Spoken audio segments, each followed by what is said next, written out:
Aujourd'hui au Congo, la Constitution, selon les accords, lorsqu'on a écrit cette Constitution en 2006, qui disait clairement, on en parle depuis de Banyamulenge, mais plutôt des Tutsis des nationalités congolaises. Donc, un Rwandais peut devenir Congolais. Un Tutsi d'origine du Rwanda, mais Congolais. Pourquoi aujourd'hui le président de la République, au lieu d'évoquer le point des Congolais d'origine Tutsi, mais il parle carrément des Banyamulenge, qui est interdit, qui a été déjà réglé lors des accords de 2006. Mais avant ça, marquons une pause et nous en revenons juste après. Les Congo AL News, première chaîne d'info. Bonsoir, bienvenue encore à l'émission Les Congo. Kinshasa, République démocratique du Congo. Le discours du président Félix Tshisekedi, Banyamulenge, Bazali Congolais. Est-ce que il fallait qu'il discours il fallait que le président Assalango devant les Congolais, il y a Londres, il y a diaspora. Ça c'est la question que les Congolais vont se poser aujourd'hui. Est-ce que les Congolais vont encore en ça? Président a continué dans le président Kabila, dans l'alliance il y a FCC. Ça aussi, la question, il y a question où les Congolais vont se poser. Parce que n'oubliez pas qu'aujourd'hui, les Congolais vont créer haut et fort. Nous ne voulons plus de l'alliance FCC cash.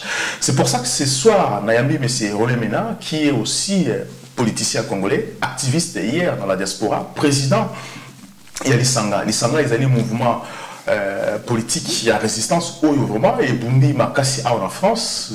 N'oubliez pas que M. Rolemena a joué un grand rôle dans la diaspora, à Pesaki Oxygène, dans certains membres de la diaspora, pas qu'on va leader aussi considéré la diaspora. C'est pour ça que tu as mis Awa pour te comprendre ce qui se passe, parce qu'aujourd'hui, il est membre du FCC. Est-ce que Alliance Nabango, Nakash est aussi à jour? Bonjour, monsieur. Bonsoir, monsieur Mena. Bonsoir, monsieur Andreas. Voilà, bienvenue dans cette émission. Toyambi, pour te comprendre ce qui se passe aujourd'hui. Le président de la République fait un discours clairement qui dit que Tutsi, Bazali, Congolais. Est-ce qu'il était important que le président de la République fasse tel discours à Londres devant les Congolais, alors qu'aujourd'hui, nous savons très bien que les Congolais réclament que Tutsi Bazonga en Rwanda? Oui, effectivement. J'ai suivi le discours du président à Londres, à Paris, à Bruxelles aussi. Et c'est vrai que lorsqu'il a parlé de ce problème, Yamane Konabiso, entre guillemets, Banyamulenge, beaucoup de nos compatriotes se sont mis dans tous leurs états, ont été émotionnés, etc. Mais je pense que, moi quand j'ai entendu ça, ce qui est arrivé, ce qui m'est arrivé comme ça à l'esprit, c'était vraiment le problème de la nationalité. Au Monindege Tozabo et Toyana Bamboko, ça fait vraiment longtemps. Moi, je suis arrivé ici, je devais avoir 4-5 ans. Et nous avons vu que pour acquérir la nationalité, ou bien pour avoir ne fût-ce qu'un titre de séjour, il y avait des conditions à remplir. Moi, j'ai plutôt, lorsque j'ai entendu le président, j'ai plutôt pris ça dans ce sens-là. Je me suis dit, bon, pourquoi pas? Mais ce qui serait bien, c'est que l'on mette surtout au devant de la scène le fait que toutes les personnes qui veulent devenir congolaises, qui veulent acquérir notre nationalité, qui veulent vivre chez nous pour s'enrichir, pour X ou Y raison, doivent respecter les lois de la République. Comme ça se passe dans nos pays d'accueil. Voilà, c'est à ça que j'ai pensé dans un premier temps. Et puis je me suis dit que c'est vrai que ces compatriotes africains, Banyamulenge, qui sont venus s'installer chez nous, lorsque vous regardez le nombre d'années qu'ils ont passé au pays, ils ont eu des enfants, ils se sont mariés, ces enfants ont grandi au pays, ne connaissent que le Congo. Donc il se pose là le problème de la nationalité. Maintenant, pour que ces personnes soient reconnues officiellement congolaises, il y a une constitution qui est là, il y a les lois de la République qui sont là, il suffit de les respecter et de donner la facilité à ces personnes-là de pouvoir acquérir notre nationalité. Alors, lorsque le président dit ça, je pense qu'il s'est référé à une histoire. Ces personnes-là ne sont pas arrivées au Congo en l'an 2000. Ce sont des personnes qui sont arrivées au Congo il y a des années. Je me rappelle même qu'à l'époque, le président Mobutu leur avait acquis la nationalité comme ça, en groupe. Sans condition. Sans aucune condition. Il avait donné la nationalité comme ça, mais bon, il faut savoir aussi que le président Mobutu était un dictateur qui faisait les choses comme il voulait. Quelques années plus tard, il s'est d'ailleurs, d'après ce que j'entends, et nos historiens à ce niveau-là ne nous contrediront pas, il est revenu sur cette décision. Donc je pense que ce sont des personnes, d'après nos historiens, nous n'étions pas encore nés à cette époque-là, ce sont des personnes qui sont venues s'installer chez nous, qui ont vécu longtemps chez nous, et maintenant je pense qu'il faut que le législateur se penche très très sérieusement sur cette question pour que les uns et les autres puissent vivre normalement. Alors, mais c'est maintenant sur ce point, parce que c'est très compliqué, c'est vrai que Mobutu avait donné la nationalité lors de son conseiller Bisenyora, qui était d'origine aussi rwandaise, mais à cette époque-là, quand on donne la nationalité au Rwanda à l'époque, nous avons tous vécu. Moi, j'ai des amis à Kinshasa qui étaient burundais, ougandais, hein, on a grandi comme ça, mais lorsque les Rwandais arrivent, parce que les Rwandais, les Tutsis, je ne dirais pas les Rwandais, les Tutsis continuent à arriver au Congo, et tous, quand ils arrivent au Congo, ils mettent les pieds au Congo, ils se réclament congolais. C'est ça qui pose problème aujourd'hui. Est-ce que lorsque le président de la République pose ces problèmes-là, il s'est rendu compte de cela ou pas? C'est ça le vrai problème du Congo. Voilà. Et je pense qu'effectivement, ça... Ce n'est que mon avis, hein, ça n'engage que moi, ce que je vais dire là. Je pense qu'il y a eu là un problème de communication. Les conseillers du président auraient dû faire un travail en amont, hein, pour bien le conseiller sur ce sujet, comment s'exprimer clairement sur ce sujet. Mais je reviens encore sur ce que j'ai dit. Moi, je pense que le politique doit se pencher très sérieusement sur ce problème d'acquisition de la nationalité.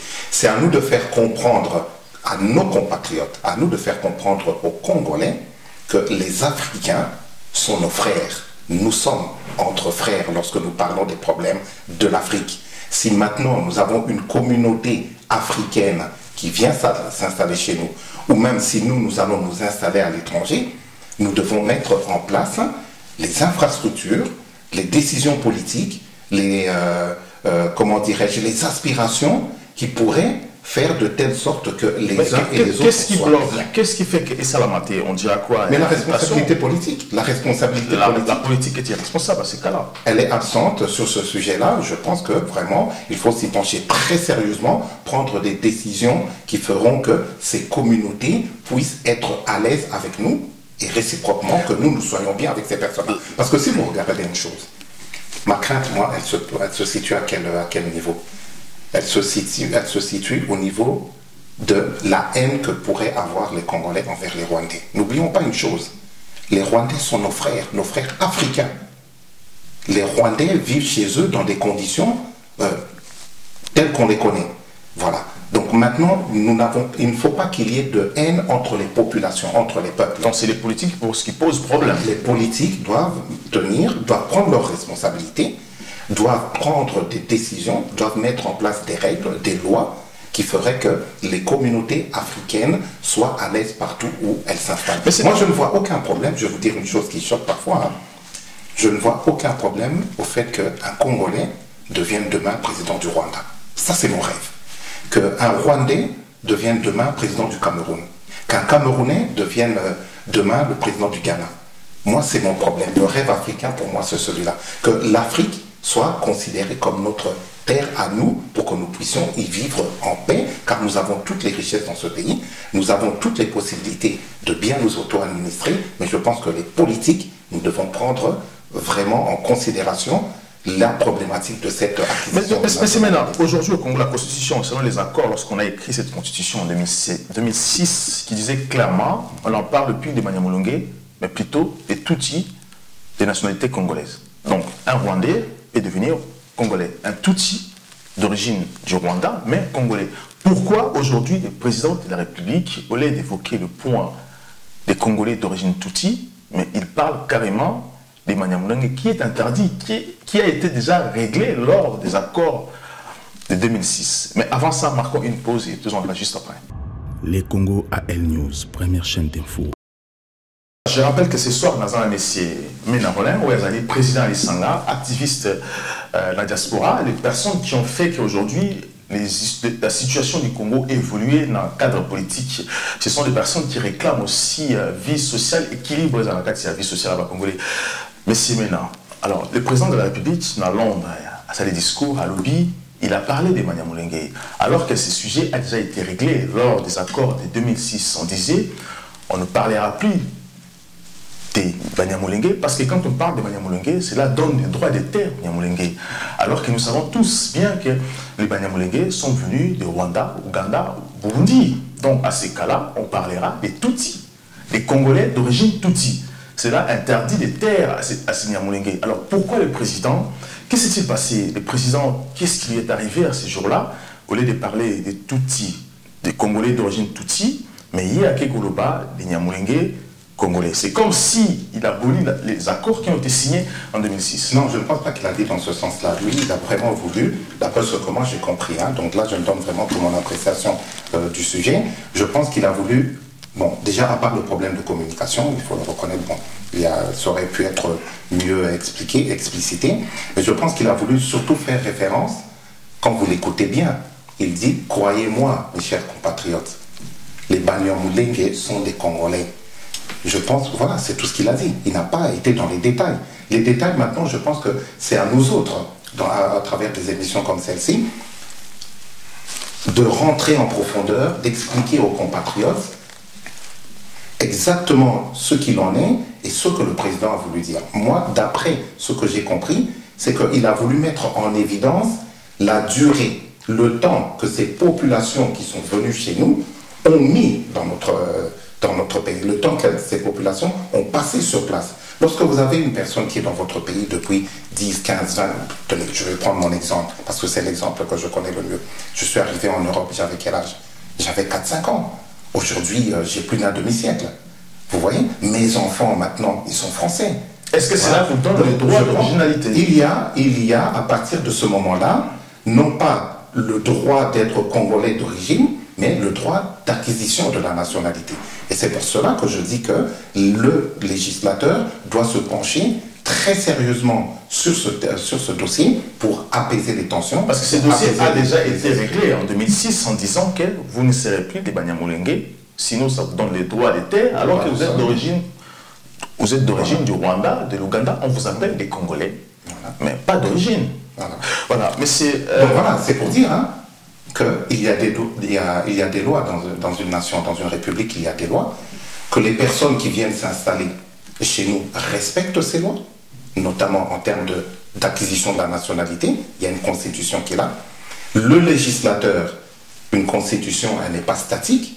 Il faut qu'il précise certaines choses pour que les populations sachent exactement. Vous pensez que les conseillers du président n'ont pas fait leur boulot en laissant le président s'exprimer? C'était aussi les rôles. Moi, je dis le rôle des conseillers de s'exprimer à la place du président. On conseille un président avant qu'il ne s'exprime devant l'Assemblée et non après. Est-ce que c'était le rôle du président de le dire? Le président est dans son rôle lorsqu'il aborde ce genre de sujet. Alors maintenant, lorsque le sujet a été lancé sur la table, mis sur la table, à nous autres les communicateurs, à nous autres les politiques, les analystes, etc., de bien expliquer les choses plutôt que d'enfoncer comme ça le président dans une espèce de considération qui ferait que justement les Congolais le déconsidèrent à partir de ce qu'il dit. Alors, M. Mena, il n'y a pas de responsabilité de la part des uns et des autres. Nous devons être responsables. Vous êtes membre du FCC.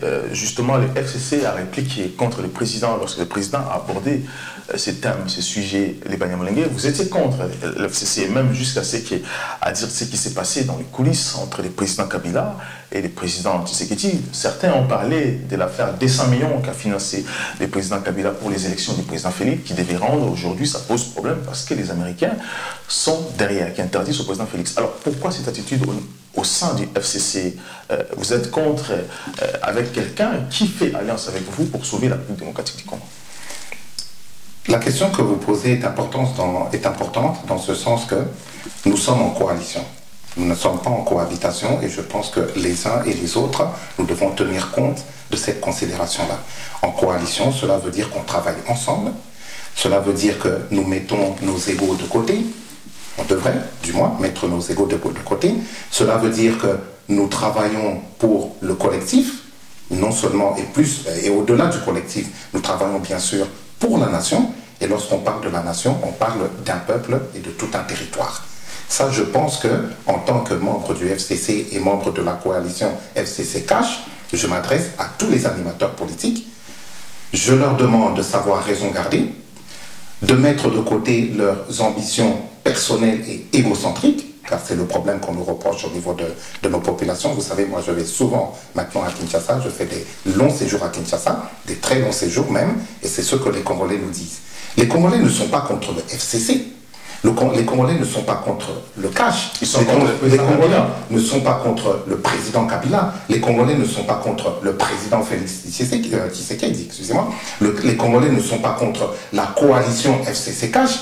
Les Congolais sont contre tout ce qui ne marche pas, tout ce qui ne fonctionne Comme pas, l'alliance FCC tout ce cache. qui fait qu'ils ne se retrouvent pas. Les Congolais, lorsqu'on parle des Congolais, on parle du peuple souverain. Le peuple souverain veut que nous autres animateurs politiques, acteurs politiques, responsables politiques, nous travaillons de telle sorte que son bien-être soit effectif, le bien-être du peuple congolais soit effectif, que nous travaillons pour le bien-être du peuple congolais, mais que nous travaillons aussi pour l'essor du Congo. Or, lorsque vous regardez ce qui est en train de se passer dans notre famille politique, dans le regroupement que je représente, il y a des bisbilles qui ne nous honorent pas, qui n'honorent personne, alors là, absolument personne. Nous devons être au-dessus de tout cela et nous devons avoir des attitudes responsables. Voilà ce que les Congolais veulent. Mais c'est le président Kabila qui recommande aussi les membres du FCC d'attaquer le président Kabila, le président Félix, pardon. Est-ce que vous avez déjà entendu, et ça je pose la question à tous nos compatriotes qui nous suivent, est-ce que vous avez déjà entendu le président Joseph Kabila s'exprimer contre le président Félix Tshisekedi? Alors pourquoi? Est-ce que vous avez déjà entendu le président Félix Tshisekedi s'exprimer en mal contre son prédécesseur? Non. Voilà. Par contre, qu'est-ce que vous voyez? Vous voyez des animateurs politiques, les proches du président Kabila, proches du président Kabila, qui se sont affichés. Ce sont des animateurs politiques, Et qui changent des langages du jour au lendemain. Vous les voyez qui tiennent des propos qui sont incongrus, vous les voyez qui tiennent des propos qui sont irresponsables, vous les voyez qui tiennent des propos incendiaires qui ne nous honorent pas. Voilà, moi je tire un signal d'alarme parce que lorsque le président Kabila a créé le FCC, pourquoi est-ce que nous l'avons rejoint? Parce qu'il a dit des propos qui nous ont attirés, des propos qui nous ont plu, des propos qui nous ont séduits. Quels sont ces propos? Faisons la paix des braves. Il a dit clairement, oublions le passé, nos bisbilles du passé, mettons-les de côté, excusez-moi, et faisons la paix des braves. Numéro 1. Deuxièmement, veillons à la souveraineté de notre pays. Mettons-nous ensemble pour que cette souveraineté soit respectée à l'intérieur du Congo et à l'extérieur du Congo. Travaillons non pas pour des intérêts égocentriques, mais travaillons pour l'essor du Congo et pour le bien-être du peuple congolais. Moi, lorsque j'ai entendu cela et que je l'ai vu écrit noir sur blanc dans la charte du FCC, vous savez à quoi j'ai pensé? Je me suis dit, j'ai l'impression que le président Joseph Kabila Kabange a lu les statuts de l'Isanga. Parce que l'Isanga, c'est exactement ça. Et c'est pour cela que j'ai signé la charte du FCC en mon nom et au nom de l'Isanga que je représente en tant que porte-parole. Donc vous voyez, et lorsque maintenant nous nous sommes mis en coalition avec nos frères du CACH, UNC, UDPS, c'est pour faire ce travail-là ensemble. C'est pour mettre nos intérêts égocentriques de côté. C'est très important cela. Et pour travailler maintenant en ayant au centre de nos préoccupations l'essor du Congo et le bien-être du peuple congolais. Voilà moi ce que je regarde. Et tous ceux qui s'écartent de cette vision-là, qui s'écartent de ce principe, qui s'écartent de cet idéal qui est prôné autant par le président Joseph Kabila Kabange que par le président Félix Antoine Tshisekedi Tshilombo, tous ceux qui s'écartent de cela rencontreront une opposition patriotique et fraternelle de notre part. Voilà, mais c'est étrange parce que vous êtes parmi l'espoir de la diaspora. Les Congolais ont cru en vous, ils pensent même que vous avez espoir de la diaspora. Lorsque, au côté FCC, les gens se sont posé beaucoup de questions. René Ménal qui défendait Valère et Bélé, que la diaspora doit savoir espoir parmi, c'est espoir dans la diaspora, dans la FCC, selon les raisons au PCI. Alors, on savait très bien que dans la Kabylie, dans la PPRD, il y a des gens très méchants, parce que n'oubliez pas que la politique du Congo est fondée sur les mal, sur la méchanceté. Parce qu'il faut faire du mal pour être accepté. Alors, vous défendez des valeurs. Lorsque le président Kabila vous séduit comme ça, vous n'avez eu pas peur d'affronter ou de se mélanger avec les gens qui sont peut-être animés de la mauvaise foi. Même si tous ne sont pas de la mauvaise foi, voilà. Qu'est-ce qui vous est arrivé d'approcher? Est-ce que le président Kabila lui-même a déjà eu le temps de vous écouter ou de vous inviter, de discuter par rapport à ce que vous dites aujourd'hui? Ça, nous aimerions qu'il nous invite, qu'il nous reçoive pour que nous puissions en parler face à face, bien entendu, ce serait un honneur pour nous. Mais vous savez, cette question m'a été posée plusieurs fois et je réponds toujours la même chose. Prenez un arbre. Nous vivons ici en Europe, au pays des 4 saisons, du du moins pour la France, voilà, le pays des 4 saisons. Je vais dire le continent des 4 saisons, voilà. En France, voilà où nous sommes, prenez par exemple un arbre. Vous voyez, en été, en hiver, au printemps, voilà, en automne, les fleurs changent de couleur. Mais est-ce que les racines changent? Les racines ne changent pas, elles restent les mêmes. Qu'est-ce que je veux vous dire par là? Je veux vous dire par là tout simplement que les idéaux que nous avons, les principes qui sont les nôtres, les ambitions que nous avons pour le Congo, elles sont les mêmes, elles ne bougent pas. Voilà, tout embarqué pour se revenir juste après. Les Congo AL News, première chaîne d'info. Monsieur Mélan, lorsque vous parlez des racines, parce qu'il est difficile là-bas, Congolais diaspora, penser, parce qu'aujourd'hui nous savons très bien, dans la tête des Congolais, on sait très bien que les Tutsis posent problème, on sait très bien que la Kabylie pose problème au Congo. Alors, lorsque vous évoquez ça, ça facilite que la diaspora croire nayo, et puis la diaspora, c'est qu'ils savent très bien que vous avez parmi moteur, tu vas allumer vraiment résistance ici dans la diaspora, les gens qui ont donné vraiment l'espoir aujourd'hui. Mais lorsque aux Olobango, est-ce que aux Omonatik de l'autre côté aussi, ça va être difficile pour les Congolais croire nayo? Non, non, au contraire.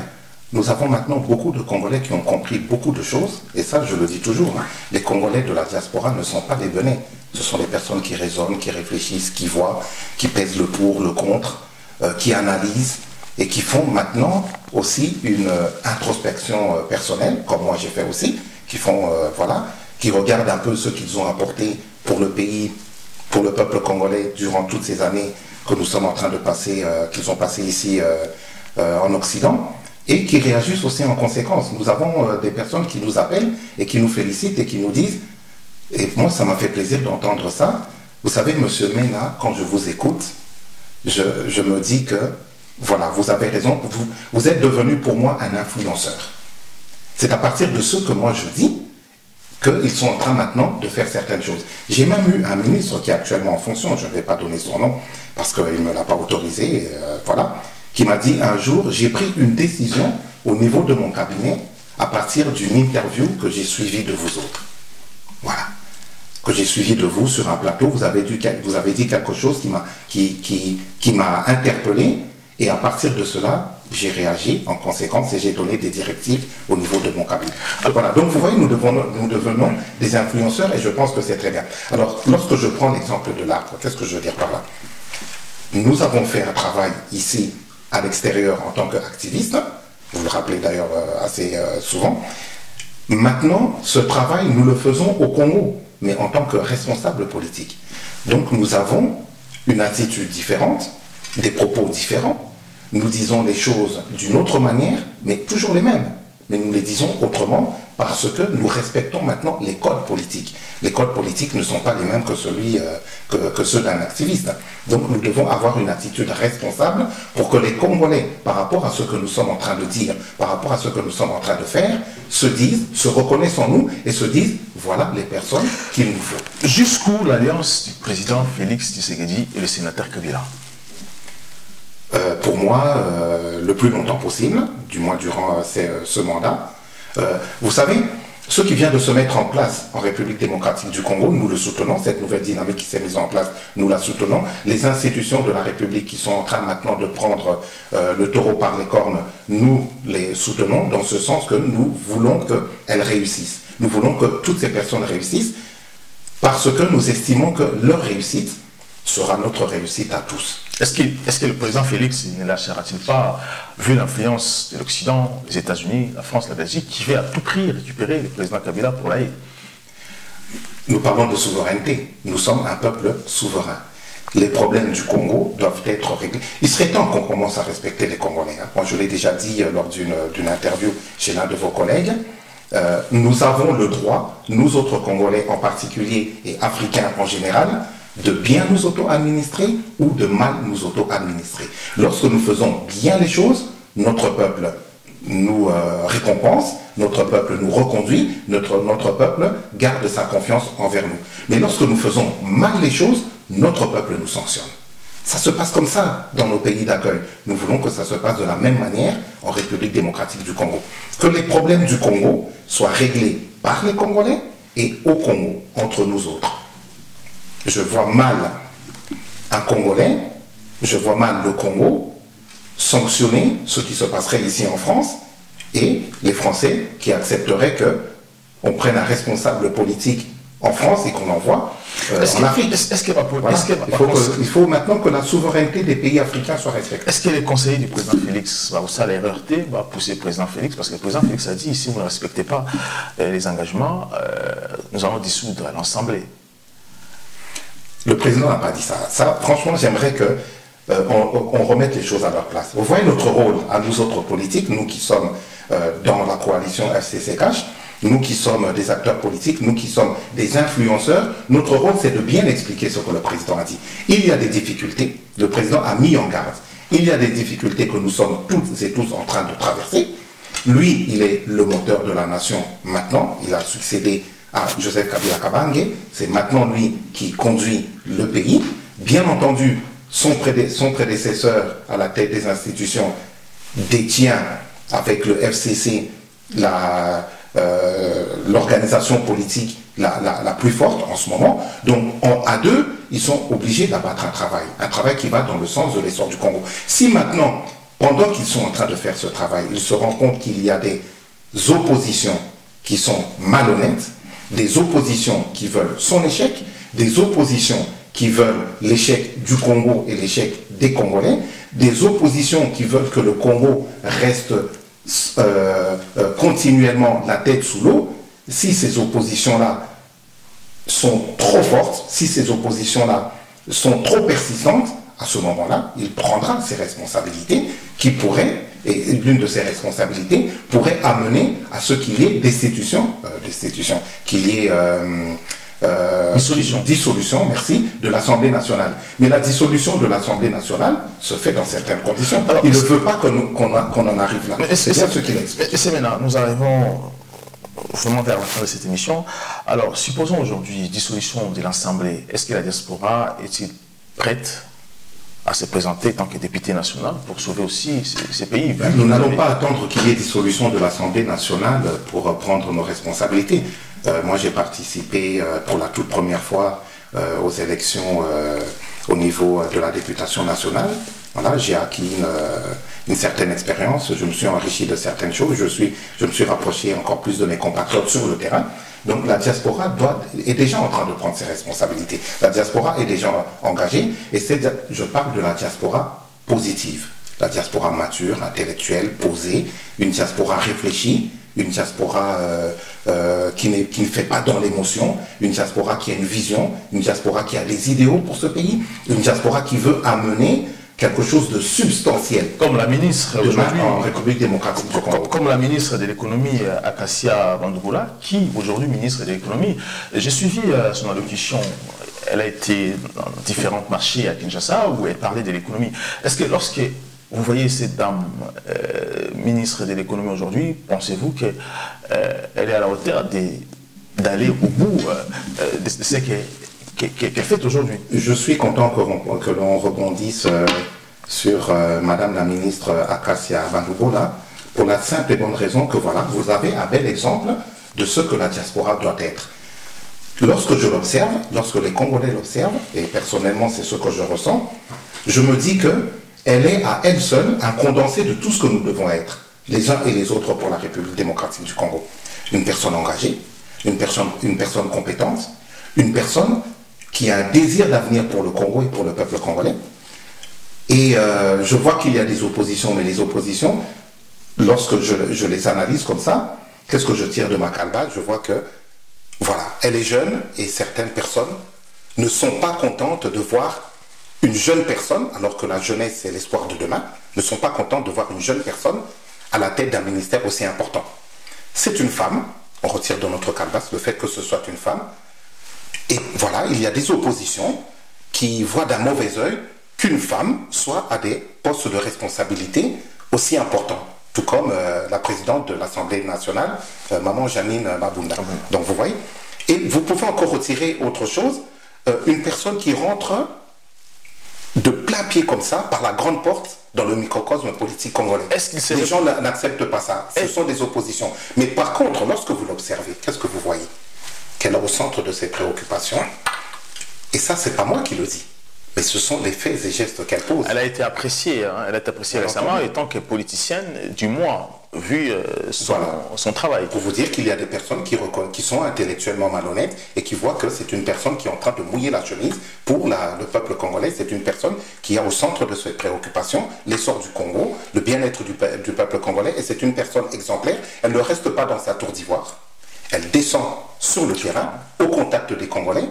Et maintenant, laissons le temps au temps. Parce qu'elle a promis le baisse des prix. Une autre chose, M. Andreas, que j'ai remarqué chez les Congolais, c'est ce besoin de résultats dans l'immédiat. C'est tout à fait légitime. Mais quand vous regardez les choses, elle est arrivée à la tête de son ministère. Certains disent, oui, mais ça fait 1 an qu'elle est là. Mais non, ça ne fait pas 1 an qu'elle est là. Ça fait 4 ou 5 mois. Oui. Ça fait 4 ou 5 mois. En 4 ou 5 mois, elle a trouvé une situation qui était là. Une situation qui ne convenait pas aux Congolais. Maintenant, il faut lui laisser le temps de s'imprégner de la réalité du terrain, de s'imprégner de ce que les Congolais veulent pour maintenant avancer. Et c'est ce qu'elle est en train de faire. Voilà. Et voilà ce que la diaspora fait. Et nous autres, au niveau des compatriotes qui sont ici à l'extérieur, nous devons prendre en exemple ce genre d'attitude pour avancer. Mais bien entendu, il y a d'autres personnes aussi. Merci beaucoup, monsieur Mena. J'ai suivi l'évolution de la dame, la ministre Kassia. Elle est beaucoup appréciée de son travail par les premiers ministres, aussi par les Congolais, même beaucoup des Congolais qui m'ont appelé pour dire que non, cette dame, elle mérite aussi beaucoup. Donc je suis son allocution. Merci beaucoup, mais nous sommes vraiment... Je peux vous poser une question, si vous pouvez me répondre dans 5 secondes, c'est très important. Est-ce que le président a le droit de traiter la diaspora, sa population, des combattants de tabac? Le président de la République est le père de la nation, il doit être au-dessus de la mêlée.